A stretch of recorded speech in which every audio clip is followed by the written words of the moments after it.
Mahigit 24 oras na ang pagkatukod ng trapiko sa NLEX dahil sa truck na sumabit sa Marilao Interchange Bridge. Ang latest alagay ng trapiko, tinutukan live ni Oscar Oida. Oscar. Yes, Mel, bunga nga ng iniwang pinsala nang nangyari aksidente dito sa may NLEX parting Marilao. Sa buong maghapon, naging usad pagong ang daloy ng trapiko. Alas 6 pala ng umaga kanina, napakabagal na ng daloy ng trapiko sa may northbound lane ng North Luzon Expressway.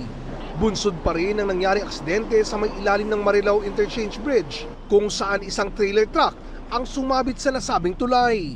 Sa ngayon ay sarado pa rin po yung dalawang lanes sa ilalim po nung affected po nung part na affected ng tulay. At yun po yung parte na yun, may shoring, support po yung tulay ngayon na inilagay, kaya sarado pa rin po yung mga lanes na yun. Habang inumpisa na po yung pag-repair ng tulay. Ayon sa pamunuan ng NLEX, 1.5 hanggang 2 oras ang nadagdag sa travel time sa lugar. Ito'y kahit pa nagpa-counterflow na sa ilang bahagi ng southbound lane.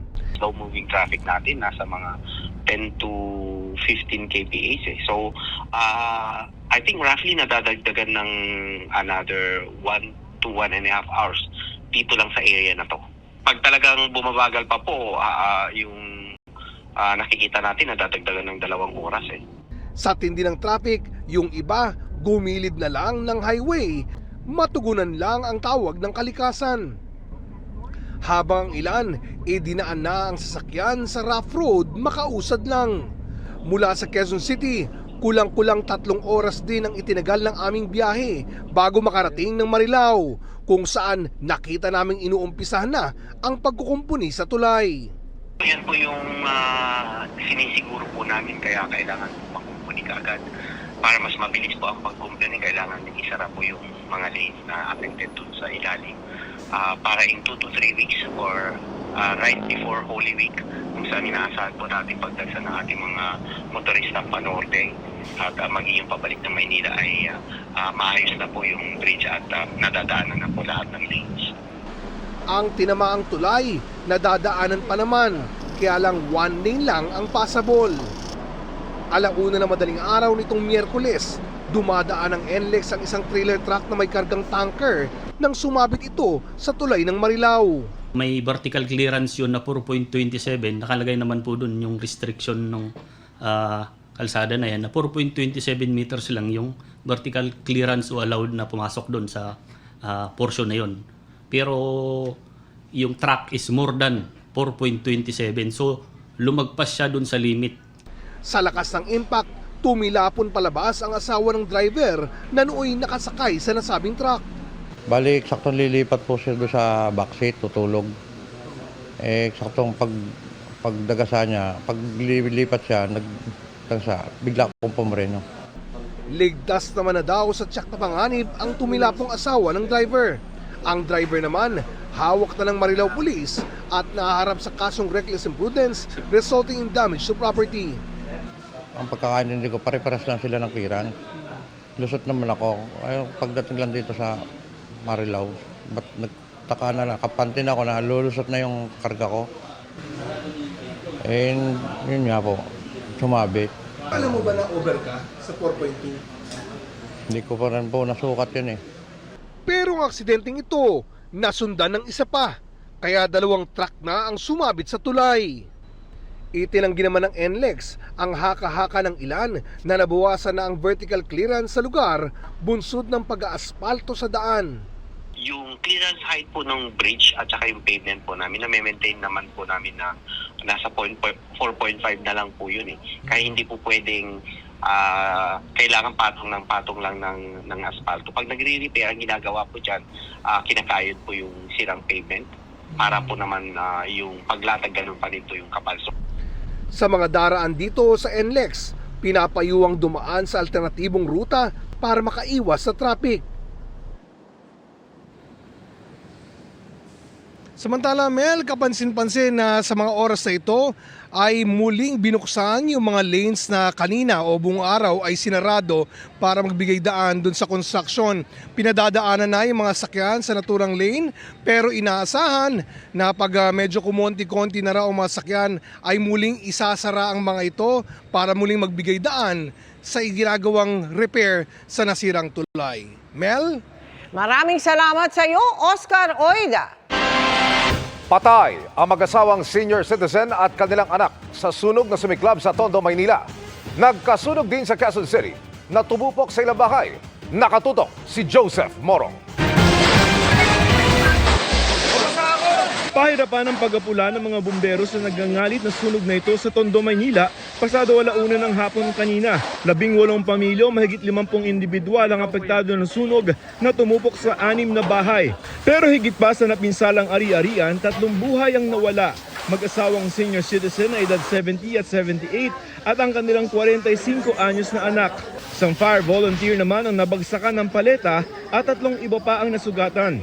Sa Quezon City naman, nagpupumalahaw ang ginang na ito nang malamang nasusunog ang kanyang bahay sa barangay Bagong Pag-asa. Wag mo nang iyakan yun, ang ibang ligtas kayo. Kwento ng nasunugan na si Lucia, umalis siya ng bahay para sa isang meeting sa barangay. Pag-uwi niya, tupok na bahay. Wala na po. Wala na siya nadating. Sa video na ito, kitang-kita kung paano nilamon ng apoy ang mga bahay na gawa sa mga light material. Halos walang natira sa mga ito. Umabot sa unang alarma ang sunog na nagtagal ng halos 1 oras.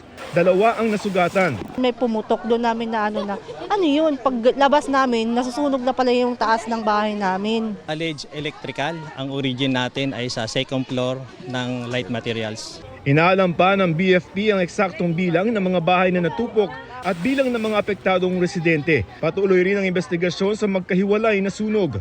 Para sa GMA Integrated News, Joseph Morong, nakatutok 24 oras. Naging extra memorable para kina Derek Monasterio at El Villanueva ang kanilang recent trip to Europe. Pero hindi lang daw yan dahil sa happy moments, kundi sa isang hindi nila malilimutang aksidente. Makichika kay Lars Santiago.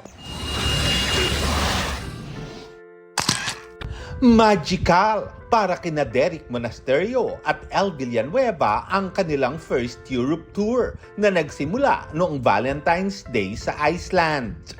Nag-share pa ng sweet kiss ang dalawa habang pinagmamasdan ng Northern Lights. From Iceland to Italy and Switzerland, kung saan nag-ala Hyun Bin at Sonia Jin ang dalawa sa isa sa mga location ng hit K-drama na Crash Landing on You. Breathtaking din ang pagpasyal ni Derek at El sa Swiss Alps kung saan sila nag-cable car.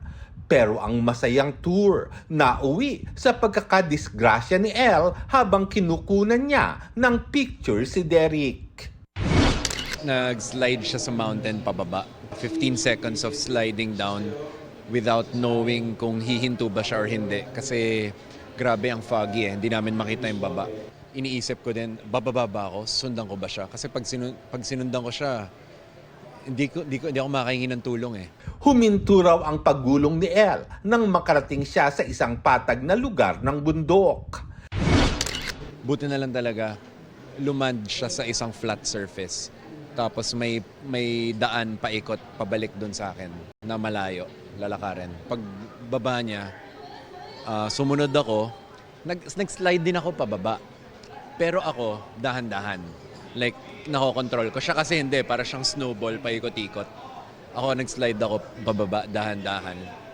Tapos tumalon ako ng 10 feet from, kasi para siyang plateau Nang makarating siya kay El, para siyang natatawa. Ganun.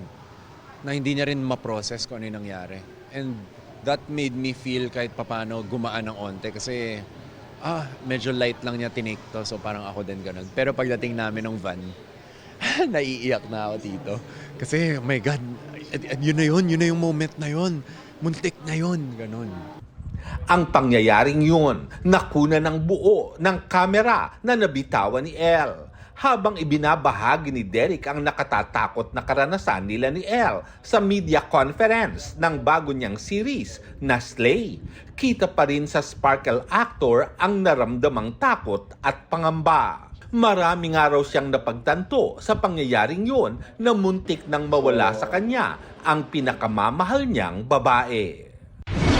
Yung moment na yun talaga yung nagpa-realize sa akin na life is short. Huwag kong i-take for granted yung buhay. Lor Santiago, updated sa Showbiz Happening. Maging mapanuri at siguraduhing lisensyado ang inyong pinupuntahang dentista. Baka nakamura na nga, mapahamak naman kayo sa dental procedure gaya ng ginagawa ng nasa koting sospek sa Cotabato. Nakatutok si June Veneracion. Ano tawag dyan, ma'am? Waiting. Waiting. Dental cleaning sa gilid ng ilog, yan ang natuklasan ng PNP Anti-Cybercrime Group nang magsagawa ng entrapment operation sa Cotabato City.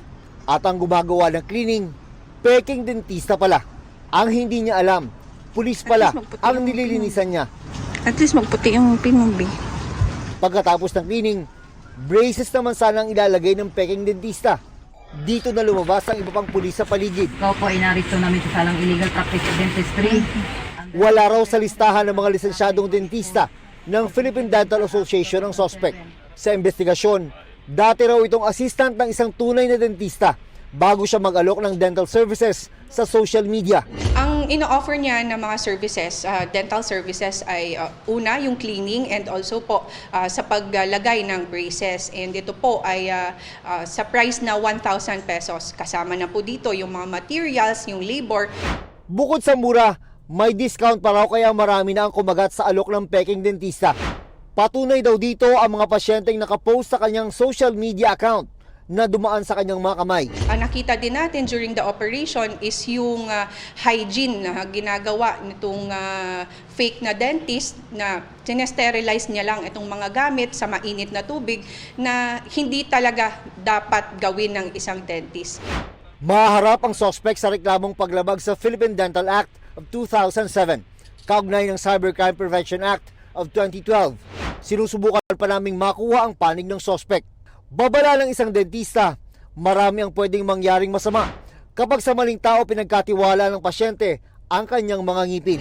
Posibleng mahawa sila or mga pasyente nila sa mga sakit galing sa ibang tao or hindi kaya sila naman yung mahawa. Bukod sa naarestong suspect, meron pa raw ibang peking dentista online ang minomonitor ng PNP Anti-Cybercrime Group. Babala nila sa publiko, magduda na raw kapag masyadong mura ang alok na serbisyo. Para sa GMA Integrated News, June Veneracion, nakatutok, 24 oras. Kahit mga dayuhan ang defense team na binubuo para kay dating Pangulong Rodrigo Duterte, kumukonsulta pa rin ang lead counsel nito sa ilang Pilipinong abogado. 2 beses na silang nag-usap ni Duterte at may mga madaragdag pang miyembro ng depensa.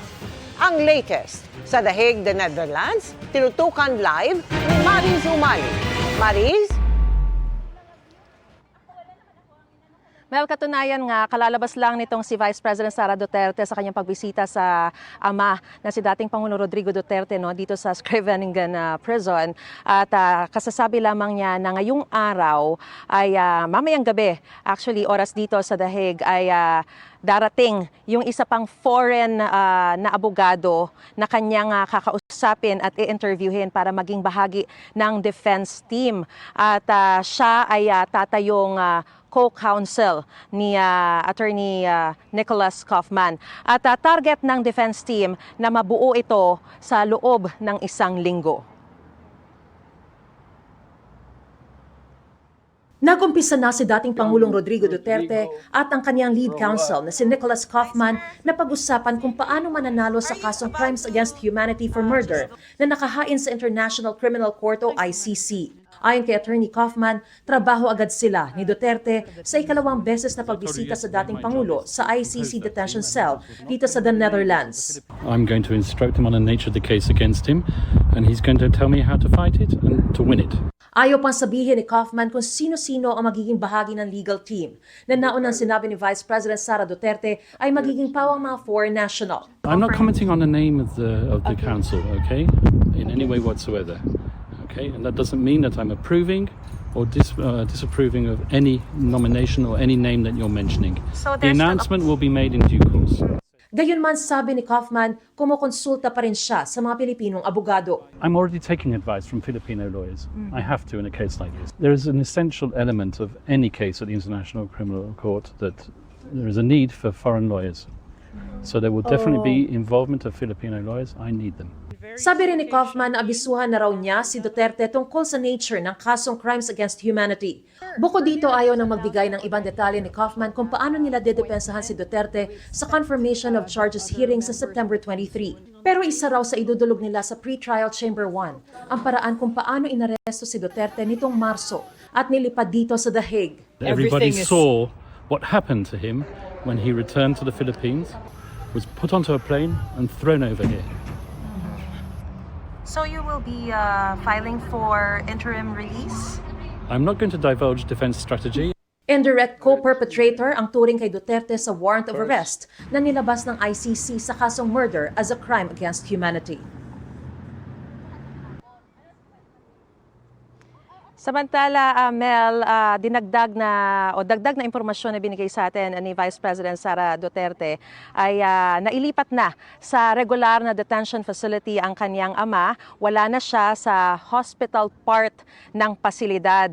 At kontrolado raw ang kanyang sugar. 4 na beses sa isang araw chine-check yung kanyang sugar. No? At yung iba pang mga vital signs ay maayos naman daw. Pampalipas na oras daw ni dating Pangulong Rodrigo Duterte ay panonood ng TV, pero nang tanungin daw siya kung nakakanood siya ng international news na hilig sana niyang gawin, ay hindi raw siya nakakanood ng mga balita dahil filtered daw yung pinapalabas sa telebisyon. At bukod dito ay inoferan daw sana niya ng mga libro, pero sabi daw ng dating Pangulo medyo nahihirapan daw siya dahil malabo yung paningin at may iniinda rin daw siya sa ngayon ng pananakit ng tuhod. So yan muna ang latest dito pa rin sa The Hague, Netherlands. Balik sa iyo, Mel. Maraming salamat sa iyo, Marie Zumali. Mga kapuso, malapit na magpaalam ang hanging amihan na magbibigay daan sa nalalapit na pagsisimula ng warm and dry season o tag-init. Sabi ng Pag-asa, uling bugso na ng amihan ang nararanasan ngayon sa Luzon. Posibleng sa Lunes ay unti-unti na itong umatras hanggang sa wala na itong maapektuhang lugar sa bansa. Halos ganyan din ang ipinapakita ng wind map ng Metro Weather.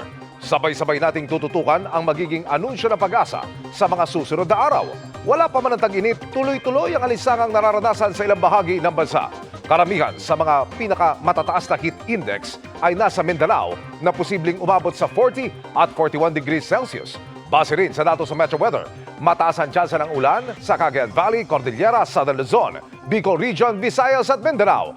May matitinding bugos na posibleng magpabaha o magdulot ng landslide sa Metro Manila. Kung may pag-ulan man maaaring panandalian lamang. Magiging maalon at delikado ring pumalaot sa silangang bahagi ng Southern Luzon at Visayas. Samantala, ngayong March 20, ang tinatawag na March Equinox o Vernal Equinox. Ayon po yan sa Pag-asa, direktang nakatapat ang araw sa equator kaya halos magkasing haba ang oras sa araw at gabi sa buong mundo.